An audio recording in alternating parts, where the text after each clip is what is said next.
Bueno, pues como tenemos ya un montón de gente al otro lado, si quieres arrancamos, entramos en materia y Muy bueno, lo bien. que sobre la marcha, si surge cualquier dudilla, nos vais contando y luego al final responderemos todo. Bueno, como ya sabéis, Experto al Aula es un espacio en el que mes a menos pues, intentamos dar cabida a todos esos temas que suelen preocupar a mamás y a papás, tanto recientes como reincidentes, como los que tienen muchos, porque al final cada bebé y cada situación es un mundo y siempre hay muchas cosas que nos preocupan.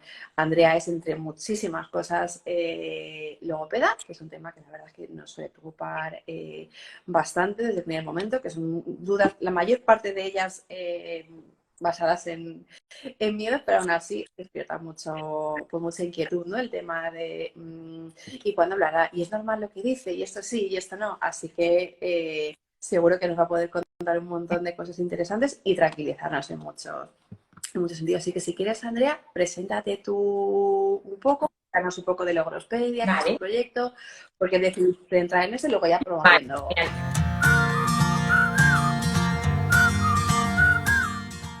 Vale, pues bueno, como ya has dicho tú, bueno, yo para empezar, desde que era bien pequeña, desde que tenía 2 años y medio, quería ser médico o enfermera y nunca Bueno, más cambié la idea. Entonces, con 18 años presenté el examen y me quedé a 3 décimas. Yo dije, bueno, pues las cosas siempre pasan por algo, así que vamos a adaptarnos a la situación que hay. Y bueno, intenté buscar una profesión sanitaria o algo que tuviera que ver con ayudar a personas, ¿no? Que es en realidad lo que me había llenado. Entonces me encontré con la logopedia y dije, bueno, la voy a probar y si pruebo y no me gusta, pues ya tengo tiempo yo de cambiar. Entonces empecé en logopedia y es una cosa que me encantó desde el principio y además que se me abrieron muchas puertas en el sentido de que, al igual que la gente se piensa que somos los del habla y solo los niños, yo tenía, vamos, el mismo conocimiento, ¿vale? Yo no estaba actualizada lo suficiente como para decir, entro en logopedia porque un logopeda puede hacer todo esto. Entonces, bueno, pues eso, estudié la carrera, que son 4 años. Cuando terminé hice un máster, mi primera especialización en terapia orofacial y miofuncional, ¿vale? Que es, bueno, esta parte de la logopedia que estudia pues todos los desequilibrios a nivel muscular, de la cara, de la boca, de la digestión, la masticación, la succión, la respiración. Después hice otro máster en terapia vocal, después otro en atención temprana y neurorehabilitación, que quizás es el que tenga más que ver con lo que vamos a hablar hoy. Y bueno, pues después me he seguido formando en alimentación infantil, en BLV, en fobia, en asesoría de lactancia. Al final, la logopedia como disciplina sanitaria requiere de esa actualización, ¿no? Para dar a nuestros pacientes y a las familias que confían en nosotros pues la mejor calidad de intervención posible.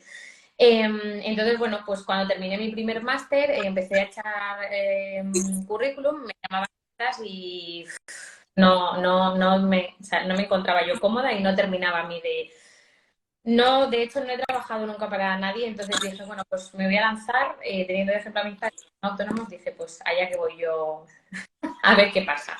Y encima, pues súper joven, porque creo que mi autónoma no sé si con 22 años.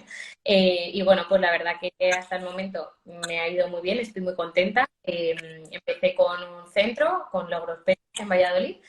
Ahora tenemos dos, atendemos en dos consultas diferentes y bueno, pues también hacemos tratamiento online en según qué casos, ¿vale? Hay casos que se puede y en otros.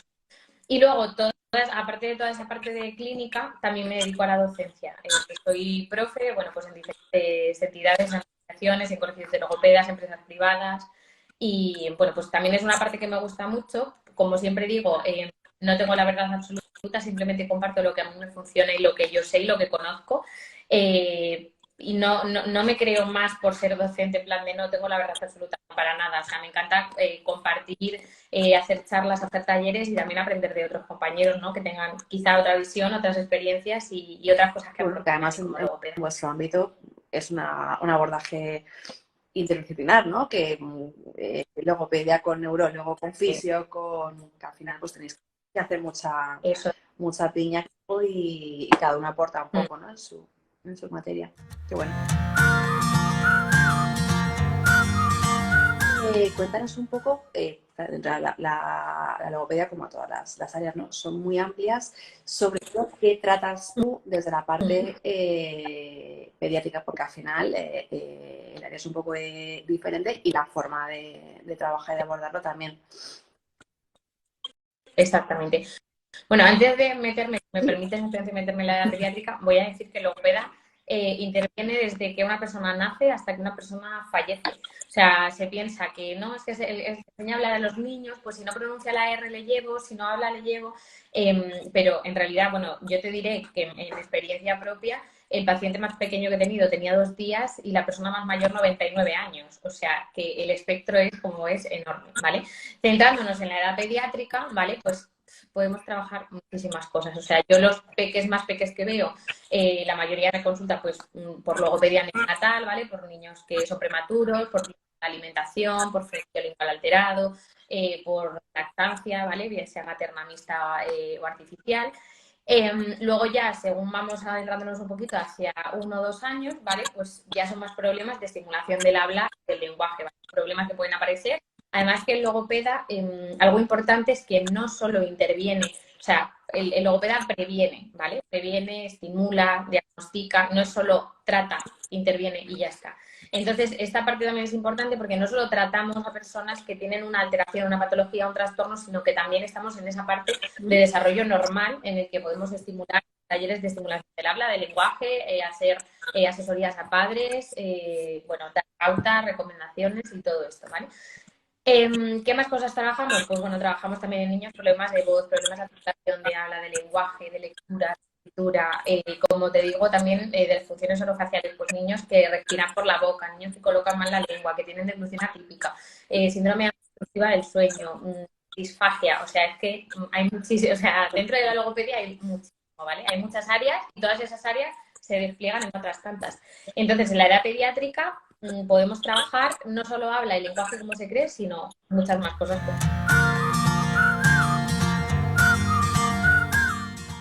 Hay que partir de la base que no es lo mismo habla que comunicación, ¿vale? No es un bebé, desde el momento en el que nace se comunica, ¿vale? Obviamente, pues no va a decir mamá, papá, teta o leche, no porque acabas de nacer, ¿vale? No, me encantaría. Cuando lloran, que nos dijeran, mamá, tengo cólicos, mamá, me hago pis, mamá, me duele, nos encantaría y nos relajaría mucho, pero no es así. Pero, bueno, cuando el bebé va creciendo, cuando nos va conociendo a nosotros y nosotros a él, ¿vale? Pues nos permite conocerle y comunicarnos con él, aunque no sea con palabras, ¿vale? El bebé se comunica, como digo, desde que nace. Lo hace a través del llanto, a través de sonidos vocálicos, a través de sonidos guturales, a través de la sonrisa social, a través de la mirada, cuando la mamá le está dando el pecho, el biberón y le mira y le echa sonrisas, ¿vale? Eso ya es una forma de comunicación y además para mí es una forma de comunicación preciosa porque es como, parece que solo existes tú, mami, en este mundo, ¿vale? Obviamente, según el peque va creciendo, ¿vale? Pues el número de vocalizaciones van aumentando, se van complejizando y alrededor del año, ¿vale? Aparecen las primeras palabras. Digo alrededor del año porque yo conozco a niños que han dicho agua con 8 meses y conozco a niños que han dicho su primera palabra hasta los 13 meses, ¿vale? Entonces, alrededor, lo tomamos alrededor porque hay que partir de la base de que aunque hay unos límites, ¿vale? Para decir, vale, pues esto es un signo de alarma o esto ya no está dentro de la normalidad, voy a ir a un profesional que en realidad me diga si pasa algo, si hay que actuar o si no. Hay que respetar el ritmo y el desarrollo de cada niño. Esto no quiere decir que si un niño con 3 años no dice ninguna palabra, digamos, no, hay que respetar, no, en ese caso hay que respetar su desarrollo, pero hay que ir a un logopeda porque pasa algo, ¿vale? Pero hay que partir de la base de que cada niño tiene un ritmo y hay que evitar comparar. Esto es muy típico, sobre todo cuando tiene más de un hijo. No, pues es que mi otro hijo cuando tenía 9 meses ya decía 3 palabras y es que mi hijo ahora tiene 14 meses y es que no le hemos oído decir nada. Bueno, a ver, eso de que no le has oído decir nada, no le has oído decir palabras, sonidos, interactúa, señala, es decir, no hay que fijarse solo en dice hola o dice teta o dice ¿vale? O sea, hay más cosas que ver. Bueno, hay que partir de la base también de que hay muchísima relación entre la habla y la comprensión, es decir, un peque tiene que comprender antes de poder expresar, ¿vale? Tiene que comprender que esa figura materna es mamá para él poder expresar mamá, ¿vale? O tiene que saber lo que es pelota para que pueda decir pelota, ¿vale? O sea que la comprensión siempre precede a la producción del habla. Como me decías, cosas que suelen ser dudas para los padres, pues por ejemplo, bueno, lo que ya he resuelto cuando aparecen las primeras palabras, que es alrededor de los 2 meses, ¿vale? Y luego también qué repertorio de palabras ha de tener según va evolucionando, ¿vale? Se considera que a los 2 años debe decir entre unas 20, 30 y 50 palabras, más bien 50 que 30. Pero no se consideran palabras solo las palabras que dice perfectamente, sino si el niño expresa lo que es eso aunque no lo pronuncie del todo bien. Es decir, si en vez de decir botella dice botella, lo contamos como una palabra que ya está dentro de su vocabulario, ¿vale? Aunque no lo diga bien. Quizá no lo dice bien porque los fonemas, como veremos hoy también, no se adquieren todos a la misma edad, ¿vale? Eso, bueno, pues es un proceso paulatino que va poco a poco.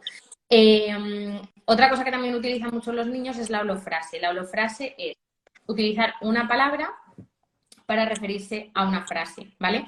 Pues yo tenía que decía magua y eso es lo que... Magua era una palabra que él se había inventado para decir mamá, quiero agua. O sea, es una combinación que había hecho y él veía que le era funcional y entonces magua, mamá le daba agua, pues ya está, perfecto, ¿vale? Entonces poco a poco se va complejizando. Alrededor también de los 24 meses aproximadamente se van haciendo combinaciones de 2 palabras, ¿vale? Y ya con el paso de los meses, pues 3 palabras, cada vez estructuras más complicadas y luego también, pues la comprensión se va haciendo más compleja. Pues al principio tiene que ser órdenes muy directas, cierra la puerta, después órdenes más complejas, pues cierra la puerta y tráeme un libro, ¿vale? Por ponerte un ejemplo. Y bueno, pues esas son las dudas más comunes que presentan los padres, ¿no? Y es una preocupación grande porque es en plan de, pero no, mi hijo va a la guardería y hay un niño que dice 5 palabras y él no dice nada y esto es normal. Entonces, está bien que nosotros como logopedas, aparte de, como decía, prevenir, evaluar, diagnosticar y tratar, también pues tengamos esa parte, ¿no? O esa tarea informativa para familias, para que las familias sepan lo que es normal y lo que no es normal. Y en el momento en el que detecten que algo no entra dentro de la normalidad, obviamente no son especialistas y no tienen por qué saberlo, pero que sepan a qué profesional acudir para que se haga una valoración, bueno, pues exhaustiva y completar el caso y valorar, bueno, pues Vale. si necesita tratamiento o si no lo necesita. Si quieres, te voy lanzando preguntas de cosas que también he ido enviando estos días y vamos luego sobre la marcha.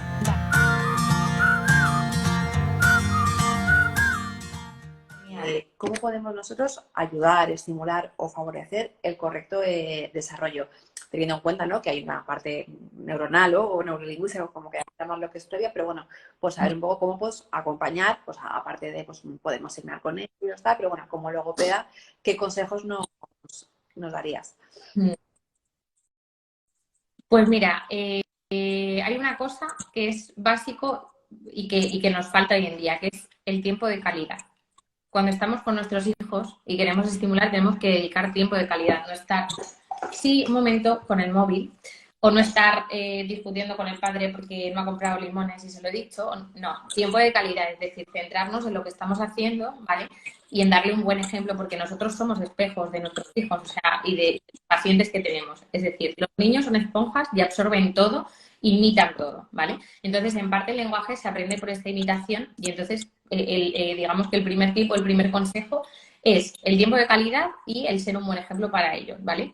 Después, bueno, yo soy partidaria de aprovechar muchísimo las rutinas. Es decir, no hace falta, obviamente hay recursos, ¿no?, que nos vienen muy bien para trabajar el lenguaje, pero creo que lo más importante de todo es aprovechar las rutinas que tenemos. Es decir, pues si estoy poniendo la mesa, en vez de poner la mesa y decirle, venga, tengo prisa, venga, tengo que comer, ¿vale? Pues en vez de decirle todo eso, vamos a decir el nombre de las cosas que estamos poniendo en la mesa, o si estamos haciendo una comida, vamos a ir al supermercado, vamos a comprarlo, vamos a ir diciendo los nombres, o si estamos cortando verduras, decir el nombre, o si estamos poniendo la lavadora, decir los colores de la ropa que vamos metiendo, ¿vale? Si vamos en el coche, pues jugar al veo-veo y decir lo que vemos por la ventanilla, es decir, digamos que hablar mucho y verbalizar todo lo que estamos haciendo, porque los niños aprenden, como digo, por imitación y necesitan ese bombardeo auditivo, porque se aprende a través del oído. De hecho, hay niños que presentan problemas auditivos pues, bueno, puede ser por una deficiencia auditiva, puede ser por acumulación de moco y que tiene que colocar unos tubitos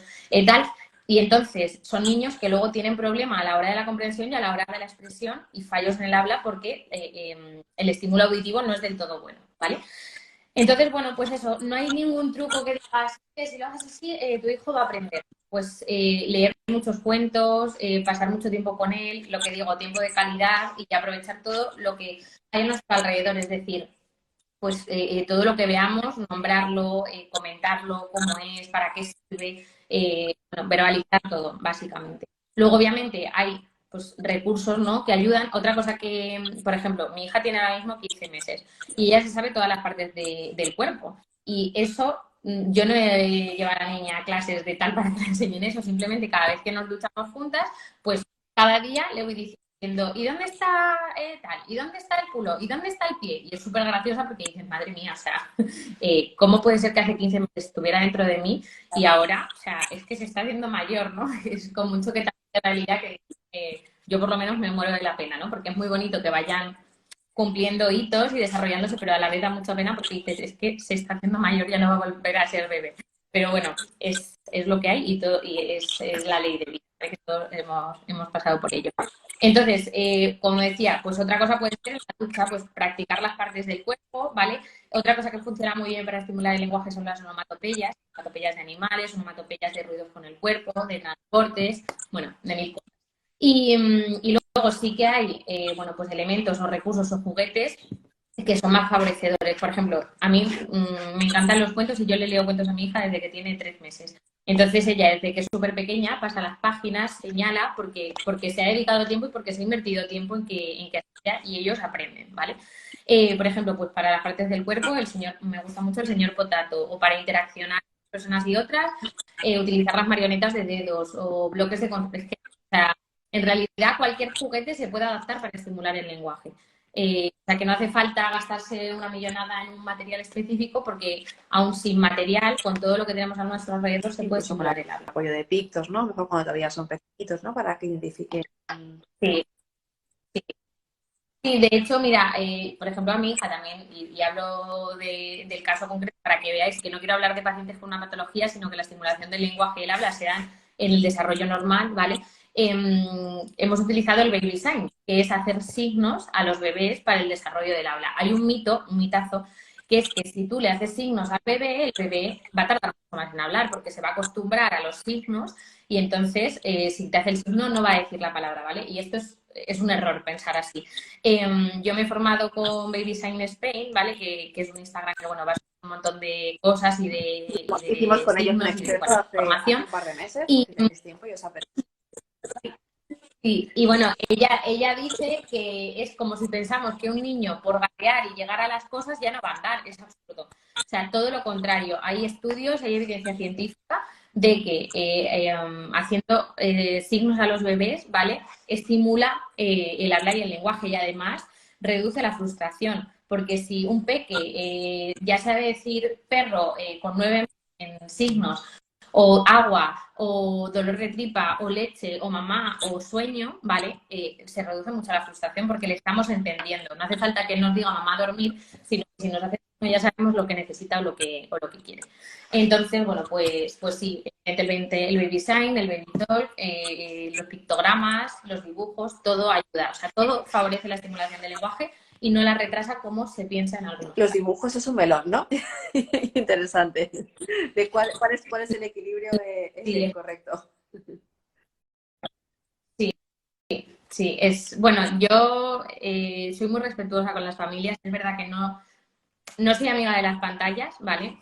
De hecho, me da mucha rabia cuando veo, bueno, es que el otro día vi a un bebé en un centro comercial que no tendría más de 2 meses y iba en el carro, claro, tumbado en el capazo y llevaba como una especie de brazo extensor y tenía el móvil a, no sé, 10 centímetros de su cara y yo dije, madre mía, o sea, que no es un niño de 1 año y medio que tenga una rabieta y le digas, toma, te pongo 10 minutos, no, es que tenía 2 meses. Entonces, bueno, si las pantallas son otro melón, yo no... O sea, yo a mi hija creo que le he puesto el móvil, pues no sé, 4 o 5 veces y que conste que le he puesto el perro ladrando porque es lo que a ella la divierte.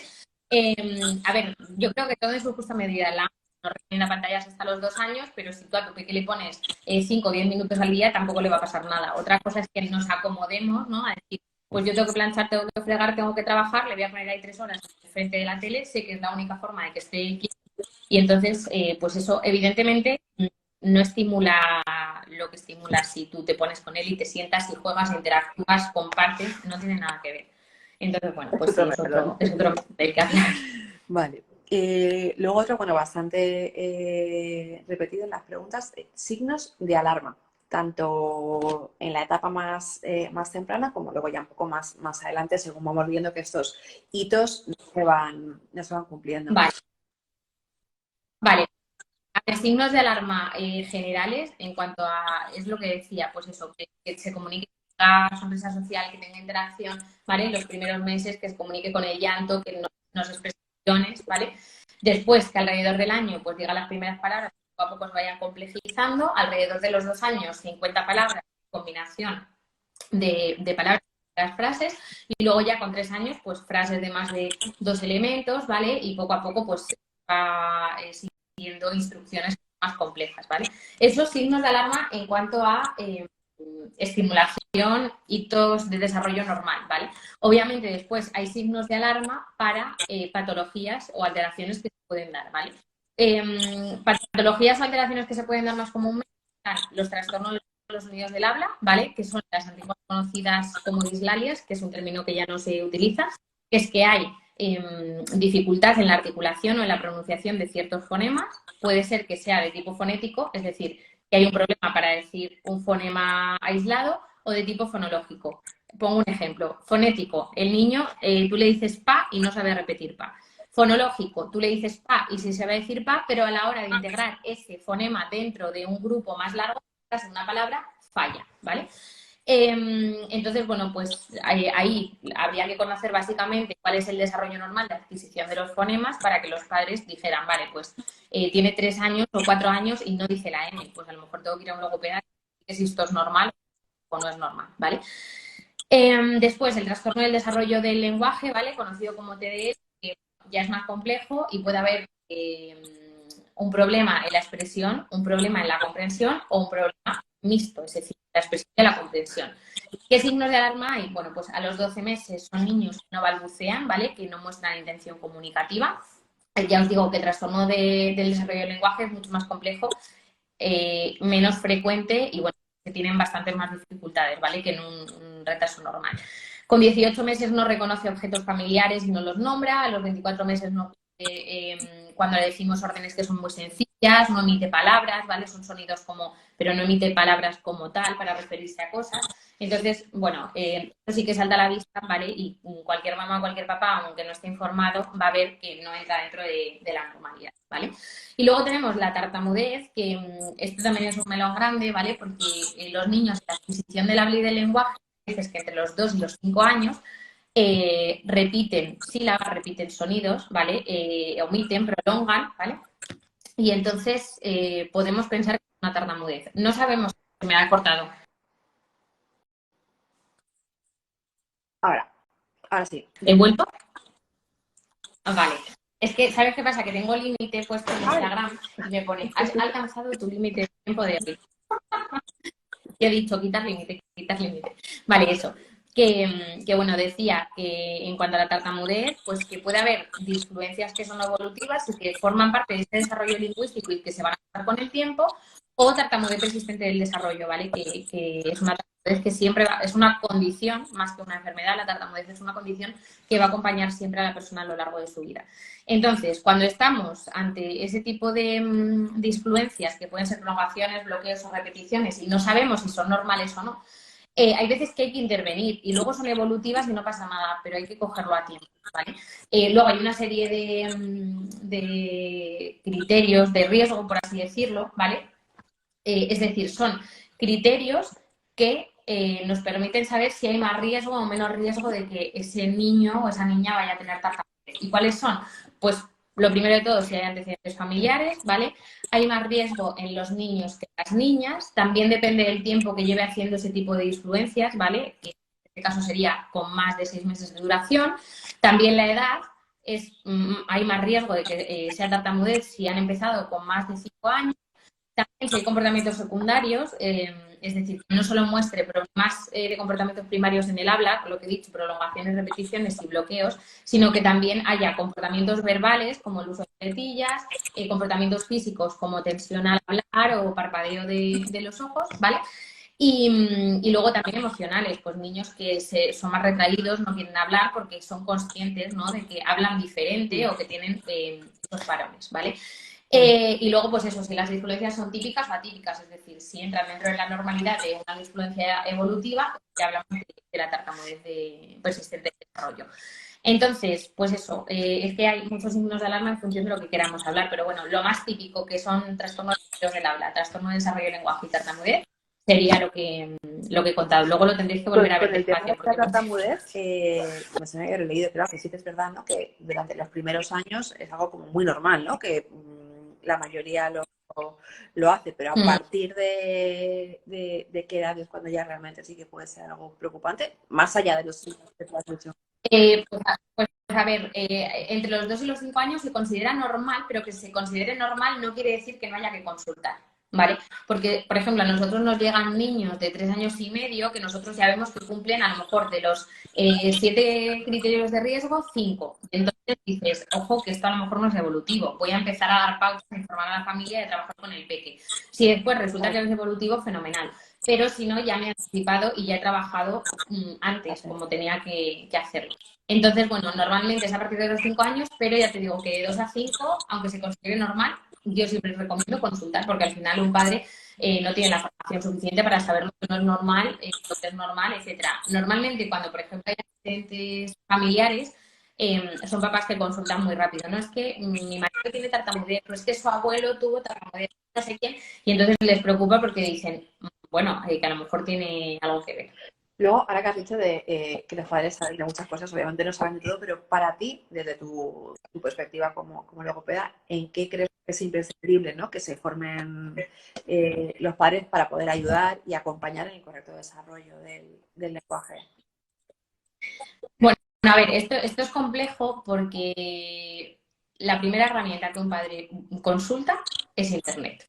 Y eso es un error garrafal, garrafal, garrafal.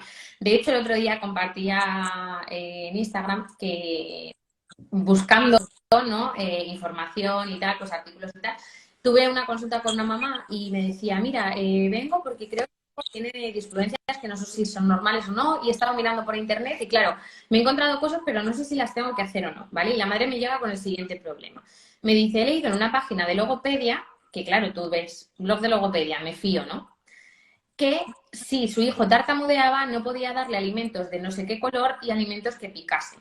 Claro, o sea, yo me dicen eso en consulta y yo soy súper expresiva y súper espontánea. Entonces, digo, no, o sea, haz como que no lo hubieras leído, ¿vale? Entonces, primera herramienta que visitan los padres, Internet. Y eso es un error porque a lo mejor te salen cosas que son de 2002 y las cosas cambian y como decía, la logopedia al final es una profesión sanitaria y afortunadamente nos actualizamos, cambiamos, hay cosas que hacíamos que ya sabemos que no las tenemos que hacer, hay terminología que cambia. Entonces, lo mejor para informarse, obviamente, aunque, bueno, pues por desgracia no todo el mundo puede, sería tener una asesoría con un logopeda. Mira, quiero tener una asesoría de habla, quiero que me cuentes qué es lo normal, ¿vale? Porque sí que me preocupa este tema de habla, porque mi hijo tuvo un problema y entonces quiero saber lo que es lo normal, ¿vale? O si no, consultar a un logopeda, pues a un logopeda conocido o en una consulta de logopedia o por redes sociales. Mira, quiero leer sobre tal, ¿qué libro me recomiendas? O qué página me recomiendas. Y que ese logopeda que sí que está especializado te recomiendo una fuente que sea fiable, porque de verdad, o sea, en Internet hay unas cosas que, bueno, sin comentarios. Sí que es verdad que a pesar de que sabes que no se debe hacer, es como que Todo, ¿eh? todos pecamos de ello. Sí, sí, sí, claro. La, el Internet es una herramienta muy potente y muy buena, buenísima, pero a la vez puede ser muy dañina. O sea, tú pones, a mi hijo le han salido granitos rojos, y te pones granitos rojos en el culete de un bebé y lo mismo te pone que es cáncer de piel y resulta que es un eritema que le ha salido porque has cambiado de gel, yo qué sé, que no nos podemos fiar y que siempre tenemos que confiar en una persona que sea especialista en el tema. Que sí que es verdad que ahora mismo, como hay tantísimos que sí, cursos, talleres, tal, mucho creemos que sabemos y realmente, o sea, por mucho que tengas cierta información que venga de alguna válida, nunca puedes suplir, ¿no? Al hablar con un profesional de lo que sea. Mira, justo pregunta en relación al tema de la tartamudez que has dicho. Dice una mamá, si el parpadeo de los ojos como tic puede estar relacionado a los 2 años y medio con la tartamudez. Puede estar relacionado porque, como decía la tartamudez, tiene comportamientos primarios, que son comportamientos de habla, y secundarios, ¿vale? Que pueden ser, pues, eso, parpadeo de los ojos, tensión al hablar, frustración, que se enfaden cuando tal. Entonces, ¿podría estar relacionado? Sí, pero habría que ver el caso específicamente. Es decir, cada caso que nos llega es diferente y cada persona es diferente. Entonces, la evaluación ha de ser, pues, muy personalizada para ese paciente que nos llega. Entonces, nosotros, por lo menos desde nuestro centro, lo que hacemos es, primero, una anamnesis y una entrevista inicial para recoger todos los datos, todo el desarrollo de esa persona, ya sea un bebé, un niño, un adolescente o un adulto. En segundo lugar, hacer una exploración clínica que nos permita, pues, explorar a nivel que sea, a nivel de habla, a nivel de estructuras faciales, de funciones, lo que sea. Y en tercer lugar, darle un informe, ¿no?, que recoja, pues, todo lo que se ha evaluado, cómo se ha evaluado y cuáles han sido los resultados obtenidos. Y aún así, ahí no queda todo. Cuando empezamos a trabajar, no nos vale con evaluar a un paciente un día, una hora determinada y ya, sino que en cada sesión de tratamiento también se trata evaluando y se evalúa tratando. Es una evaluación continuada para seguir conociéndole, para ver los objetivos que va consiguiendo y los que ya no hay que trabajar, otros objetivos no que pueden conseguir. Entonces, bueno, yo personalmente a esa pregunta le diría que consultase el caso específico para estudiarlo. Me tengo que ir saliendo porque pusimos ayer cajetín de preguntas para que la gente ya nos fuese lanzando, Vale, pues por si acaso alguien tranquila. no me podía conectar, lo que sea. A ver, ¿qué errores más comunes solemos tener las familias a la hora de estimular? Vale. Bueno, partimos de la base de que, pues lo que digo, normalmente no dedicamos tiempo en el sentido de estar con el niño y estar solo con el niño. No, estamos con el niño y con el móvil, con el niño y haciendo la comida, pero sin decirle lo que estamos haciendo, ¿vale? Entonces, bueno, pues deja que desear ese tiempo que hacemos. ¿Qué más cosas hacemos mal? Pues que el niño esté expresando algo y terminemos sus intervenciones, ¿no? Que no le dejemos iniciativa para contarle algo, que le metamos prisa. Y hablo en general, ¿eh? No hablo, aunque esto también afectaría a los casos de tartamudez, pero hablo en general. Pues eso, que vamos con mucha prisa, con mucho estrés por la vida y básicamente el tiempo y el estrés pues no favorecen nada a la estimulación del lenguaje, todo lo contrario. Entonces, pues eso, tiempo de calidad, hablar mucho con ellos, prestarles atención, escucharles activamente y, o sea, es que no hay truco. En realidad, yo lo digo, es que es muy fácil, es lo normal, ¿no? Pero claro, pues eso, no abusar de las pantallas tampoco, que eso ya lo he dicho antes. Yo no soy partidaria, pero bueno, pues que cada familia, pues eso. Otra cosa muy común que se me está viniendo a la mente es utilizar excesivamente los diminutivos, ¿vale? Estamos con un niño, el perrito, el chupetito, el agüita, la botellita, la ventanita, la lamparita, la velita. No, o sea, no quiere decir que no puedan decir, mira qué perrito más bonito, vale, genial. Pero no a todo lo que se diga añadir un diminutivo, ¿vale? Ni tampoco cuando el niño dice una palabra mal, reírse o repetir la palabra mal. Si el niño dice mamá tete, no le decimos ni toma hijo el tete, ni muy mal no se dice tete, no, corregimos indirectamente. ¿Quieres el chupete? Toma cariño.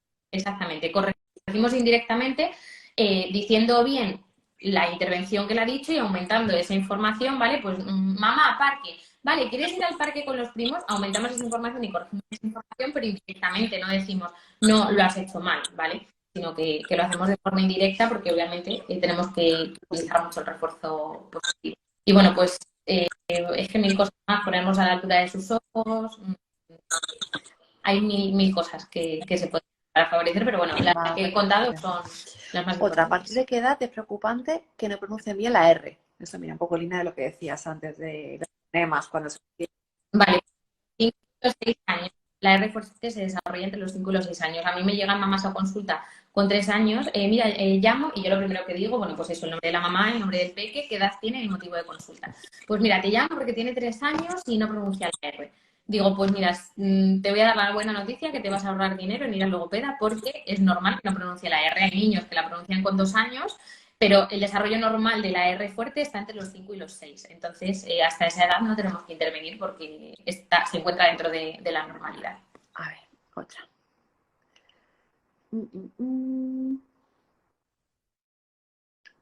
¿Cómo ayudar a que no respiren por la boca? Desde esta... Bueno, Está para mucho, ¿no? es muy general. Sí, da para un directo de 3 horas. A ver, no se puede ayudar a que respire, no se puede ayudar a que respire por la boca si no sabemos cuál es el origen. Lo primero de todo es consultar a un logopeda, ¿vale? Saber si realmente está respirando por la boca, porque que un niño tenga la boca abierta no es sinónimo de que respire por la boca. De hecho, si todos los que estamos en el directo abrimos la boca y respiramos, cogemos y soltamos por la nariz, podemos permeabilizar por la nariz aunque tengamos la boca abierta, ¿vale? Segundo paso, ya sabemos que respira por la boca, tenemos que ver por qué respira por la boca. ¿Es a causa de una obstrucción, ¿vale? Y tengo que derivar a otorrino, pues por unas amígdalas hipertróficas, por unas vegetaciones, por una desviación de tabique, o es por un mal es un peque ya más mayor y sigue llevando chupetes, se chupa el dedo, se lleva toda la boca, ¿vale? ¿Cuál es la posición de su lengua habitualmente? Ronca. Es decir, tenemos que estudiar el caso. Entonces, si es por obstrucción, derivaríamos al otorrino para que ponga tratamiento o haga cirugía, ¿vale? Y después tendría que volver al logopeda porque hay que trabajar, bueno, pues el tono, la fuerza, la musculatura, la posición de esa lengua, la estimulación de la respiración nasal, porque si no ha respirado antes por la nariz, tiene que aprender a hacerlo. Entonces, no puedo responder a qué se haría, porque depende de la edad que tenga el niño, de la causa que lo produzca, de muchas cosas. Mira, el tema de los fonemas. ¿Cuáles son los últimos en adquirirse? Aparte de la R, que ya he comentado. Bueno, pues el último en adquirirse, si hemos hablado de él, sería la R y luego serían las combinaciones de fonemas, pues CL, FR, TR, DR, TR, vale, pero el último fonema por sí solo, sí, es la R fuerte, como digo, entre los 5 y los 6 años. Otra, bastante concreta. ¿El TDAH puede afectar al habla? Sí, bueno, dentro de que no es mi especialidad, ¿vale? Es decir, yo tengo diferentes especialidades y si a mí me llega un caso de deficiencia auditiva pura, de trastorno del espectro autista, probablemente también de déficit de atención y hiperactividad, muchas veces si vemos que no tenemos la formación suficiente o que no estamos especializadas en eso, derivamos a otro logopeda. Y esto también es importante porque seguro que hay logopedas en el directo que tenemos la manía de querer coger todo, no podemos coger todo porque la logopedia es muy amplia y no tenemos por qué estar formados en absolutamente todo. Sí que pueden presentar deficiencias en el habla, ¿vale? Porque, bueno, pues depende del caso que sea y de la combinación o del tipo, ¿vale? Pero, bueno, son niños que normalmente tienen un habla más acelerada, que omiten sílabas, que tienen un discurso más desorganizado, que les cuesta más seguir un orden, ¿vale? Pero, como digo, esto es general. Luego cada niño presenta características propias en función ya digo, bueno, pues de su propia persona. Muy concreto. Otra, mezclar varios idiomas desde el nacimiento, ¿sí o no? Sí, totalmente. O sea, como decía, los niños son esponjas. Y si tú a un niño les pones a escuchar inglés y español, francés y español, francés e inglés desde el primer momento, absorben. O sea, es increíble. Sí, el bilingüismo totalmente a favor y totalmente cuanto más de acuerdo, ¿no? Y es verdad que se recomienda un orden, ¿no? Que a lo mejor si en el cole es una cosa y en casa es otra, que esté como mínimamente estructurado, ¿no? Para que ellos se identifiquen. Sí. Pero es cierto que, a ver, depende del número de idiomas al que esté expuesto y desde qué momento, ¿vale? Porque hay familias que son bilingües y desde el primer momento el papá siempre le habla de una manera y la mamá siempre de otra, entonces depende de cada familia. Yo tampoco estoy especializada en bilingüismo, ¿eh? Por ejemplo, hay una chica que se llama, no me acuerdo de su nombre, pero también tiene un Instagram de logopedia, pues no sé si es logopedia, pero no me acuerdo, pero esa chica está especializada en bilingüismo, porque además ella es bilingüe, y entonces hace asesorías con los papás, y bueno, a mí me llega un caso de bilingüismo y sinceramente derivo porque sí que sé que favorece, pero tampoco tengo una formación Como para poder acompañar. Si me está escuchando, manifiéstate. Otra. ¿Se recomienda operar el frenillo cuando ya no son bebés? Sí. El frenillo se recomienda operarlo siempre que afecta la funcionalidad, siempre. De hecho, bueno, pues hay frenillos que se cortan con 30 años. Obviamente la mejor recomendación es que el frenillo se corte cuanto antes. Es decir, si el niño nace, sabemos que el frenillo cuando nace, estamos ahí. Si se corta con 2 meses en vez de con un año, mejor. Y si se corta con un año en vez de con 7, mejor. Pero se puede intervenir a cualquier edad, ¿vale? Obviamente la rehabilitación post-frenectomía no es la misma en un bebé que en un niño que en un adulto, ¿vale? Ni el acompañamiento es el mismo, pero sí se puede operar siempre.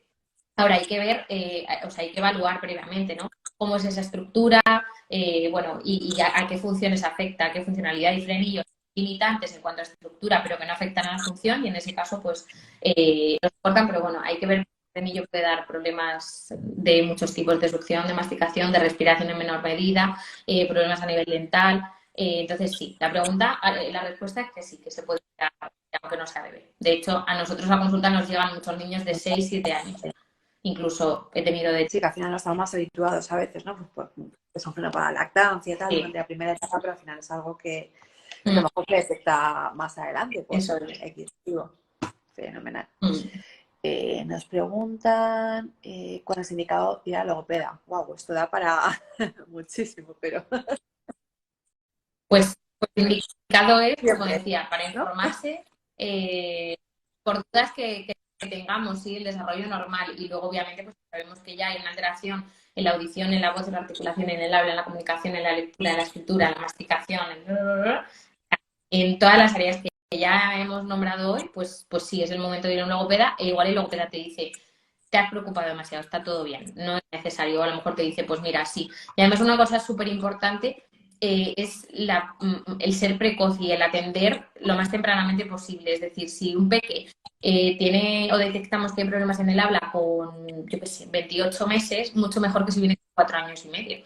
A mí me han llegado niños de 4 años y medio y 5 con unos problemas de habla bestiales porque, bueno, pues el pediatra o la profe o no sé quién ha dicho, bueno, ya hablará. Pues, una cosa muy típica es, ¿conoces a algún adulto que no hable?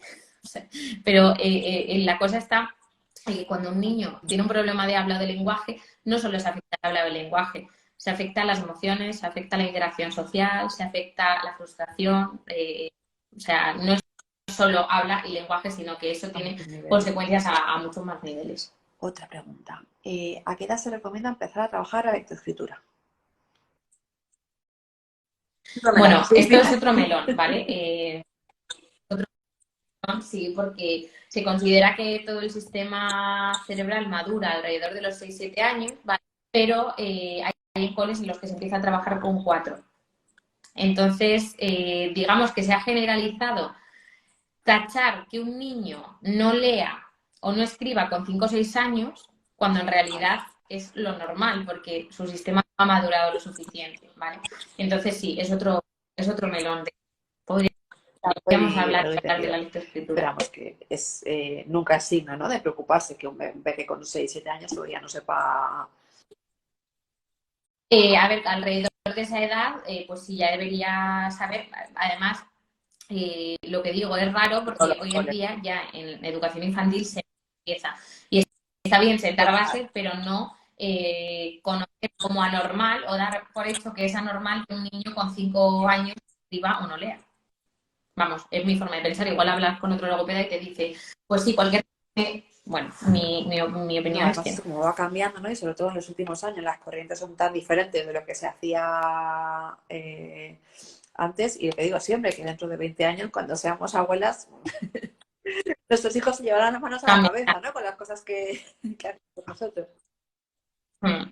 Me dabas trozos, me dejabas a mí comer solo y manchar todo, hacer de...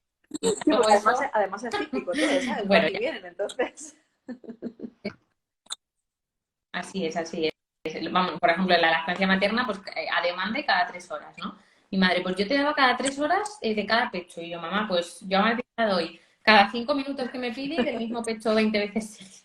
Entonces, bueno, las cosas van cambiando y lo suyo es que estemos actualizados y que sepamos respetar sobre todo a la decisión de Necesita la cada familia familia. y los tiempos y las necesidades de los Y pequeños. eso. Nos dicen que buenos recuerdos me traen las gotitas de Reuteri. Gracias.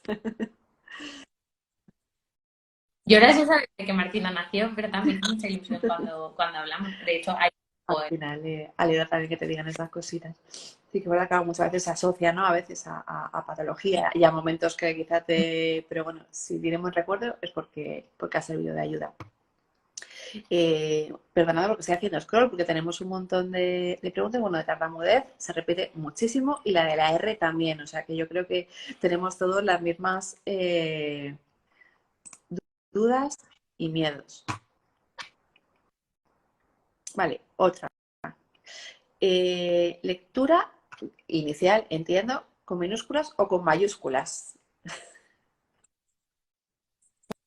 Pues otro melón, depende un poco también en qué momento se empiece y lo que estén, es decir, también coordinarse, hay que coordinarse siempre, ¿vale? Nosotros como logopedas, familias, si en el cole están empezando en primero de primaria a hacerlo de tal manera, ¿vale? Yo diría que en minúsculas, pero bueno, o sea, tampoco me decanto por una o por otra.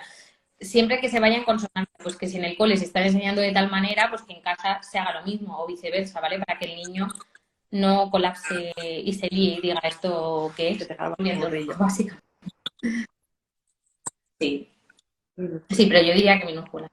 No sé, mientras voy haciendo yo scroll, ¿nos está llegado a ti alguna o algún tema muy habitual que tú te suele inquietar o A te ver, voy a suele leer. interesar? No me sale, no me sale nada. No, no me sale ninguna. Así que nada, Que me nos vas hayamos haciendo tú dejado las que hay. en el tintero y que sea súper importante, a lo mejor mensaje que crees tú que debe calar. Creo que hemos hablado de todo, ¿no? Pues de la labor del logopeda, de que interviene en la normalidad y también en la alteración, de los signos de alarma en el desarrollo normal de los hitos normales y en lo más común que se da en la consulta. Para los logopedas, pues eso, que no se cogen todos los casos, que todos los casos ni ningún logopeda debería hacer, estamos especializados en todo. Eh, no sé, es que han surgido muchas cosas. Trastorno por déficit de atención y hiperactividad, Hemos hablado tartamudez, de todo. fonemas, adquisición. Voy a revisar un Sí, segundito, pues me lo estoy dejando yo. me alegro que hayan sido tan variopintas las preguntas porque muchas veces se hacen directos y es como no hay dudas. ¿Qué La de frenillo contamos? también ¿Qué es necesitas? de las más recurrentes. Mira, el frenillo, una cosa que sí que puedo decir es que hay bastante controversia en cuanto a la rehabilitación por histerectomía, porque no hay evidencia científica sobre que se deban hacer ejercicios después de hacer la intervención. En cambio, sí que hay evidencia clínica y evidencia empírica de que se necesita hacer para que no vuelva a haber limitaciones, para que no haya problemas de nuevo. Entonces, si queréis saber mi opinión sobre sí o no intervención, siempre sí. Y contar, por supuesto, con la figura de un profesional que esté especializado para ver la evolución y bueno, para que todo fluye y que va como tiene. Pues si quieres, te hago la última relacionada también con tema de tartamudez y zanjamos porque así nos aseguramos que se nos queda guardado y que todos los que no lo han podido ver del tirón lo tengan ahí a mano. ¿Se puede revertir 100% la tartamudez con terapia, ayuda y demás logopedia?